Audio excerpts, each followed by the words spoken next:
All day long, Martha Raddatz has been gathering details on the 40 minutes that changed history and tells us some of those key moments are different than we first thought. The operation was called Neptune Spear, the mission to capture or kill bin Laden. But we learned today that the mission didn't quite go down as initially described. As the 25-man assault team landed in stealth-configured helicopters and spread throughout the darkened compound, gunfire quickly erupted and was sustained through the 40-minute operation, even as the SEALs climbed the stairs to the third floor.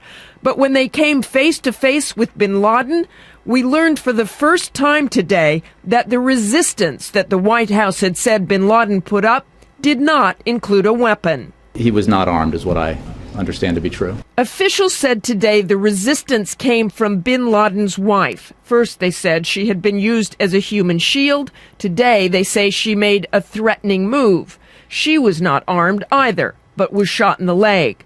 Bin Laden was hit above the left eye and through the chest. The authority here was to kill bin Laden, and obviously under their rules of engagement, if he had in fact thrown up his hands, surrendered, and didn't appear to represent any kind of threat, then they were to capture him. But they had full authority to kill him.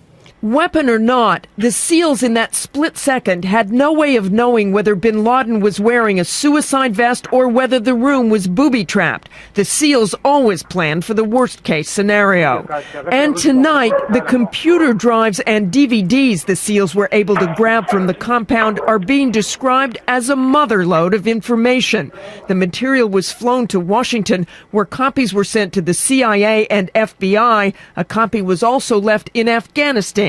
Analysts are combing through all of it, although it is all, of course, in Arabic, so it could take time. And sources familiar with the government's investigation tell ABC News that investigators are also looking into the two owners of the compound who were in the money-changing business in the hopes it may lead them to sources of al-Qaeda's financing.